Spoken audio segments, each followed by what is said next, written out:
زاہد حسین شاہ ہے اور میں بیٹ آباد میں رہتا ہوں. میں درزی کا کام کرتا ہوں.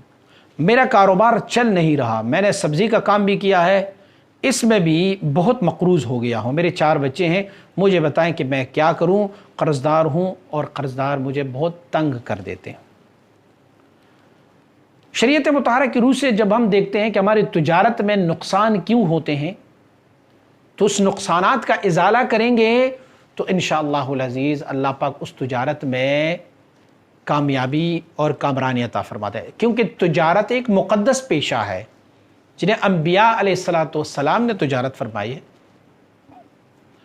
تو اگر سنت سمجھ کے تجارت کی جائے, لوگوں کی بھلائی کی نیت کے ساتھ کی جائے تو رزق حلال جو کہتے ہیں عین عبادت ہے, وہ اسی کو کہتے ہیں. مشائخ اور فقہاء نے کہا ہوا ہے کہ یہ ہمارے تجارت میں نقصانات کی کئی اسباب ہیں. ایک سبب اس میں یہ ہے کہ وہ بندہ نماز ترک کر دیتا ہے. بے نمازی کو کوئی برکت نہیں ہوتا. ان کے کام میں روزگار میں کمائیں گے بہت زیادہ, بہت کمائیں گے, لیکن ہوگا یہ کہ اس کی کمائی میں کوئی برکت نہیں ہوگی, وہ ختم ہوتے جائیں گے. ایک دوسرا اہم جز یہ ہے کہ کہیں سود پر پیسہ لیا ہوگا, یعنی ان کے کاروبار میں کوئی سودی کاروبار یا کوئی سودی پیسہ شامل ہوگا, اس سے بھی تجارت میں نقصان ہی ہوتا ہے. تیسرا جز جھوٹ بولنا ہوتا ہے. جھوٹ بولیں گے تجارت میں, بزنس میں, تو اس میں بھی برکت ختم ہوتی جائے گی. کمائیں گے جھوٹ سے 1 دن 2 دن 10 دن بڑے کمائیں گے, لیکن اس میں برکت ختم ہو جائے گی.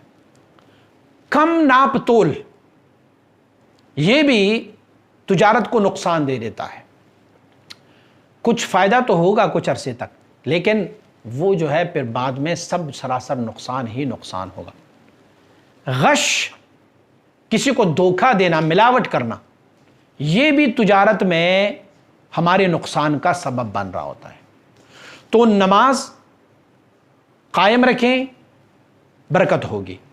سود کسی بھی طریقے سے اس سے بچتے رہیں, بھلے وہ مالی طور پر ہو, جانی طور پر ہو, کسی بات چیت میں سودی نظام شامل ہو, اس سے بچتے رہیں, برکت ہوگی. جھوٹ مت بولیں گے, اس میں سے برکت ہوگی. کم ناپ تول نہ کریں تو اس میں برکت ہوگی. غش, ملاوٹ نہ کریں تو اس میں برکت ہوگی. اور اگر یہ ساری چیزیں کریں اور اس کے بعد بھی میں آپ کو وظیفہ بتاتا ہوں, وظیفہ بھی پڑھیں. حضور سید مبارک صاحب علیہ رحمہ کاروبار کرنے والوں کی برکت کے لیے ایک وظیفہ عنایت فرمایا کرتے ہوتے تھے. میں آپ کو اجازت دیتا ہوں, آپ پڑھیں, 200 مرتبہ روزانہ پڑھیں. لا الہ الا اللہ الملک الحق المبین, لا الہ الا اللہ الملک الحق المبین, 200 مرتبہ روزانہ پڑھیں. اول و آخر ایک بار درود شریف پڑھیں. حضور سے, تصور سے, خضوع سے, خشوع سے پڑھیں اللہ رب العزت کے بارگاہ میں, تو انشاءاللہ العزیز اللہ رب العزت کام میں برکت عنایت فرماتا رہے.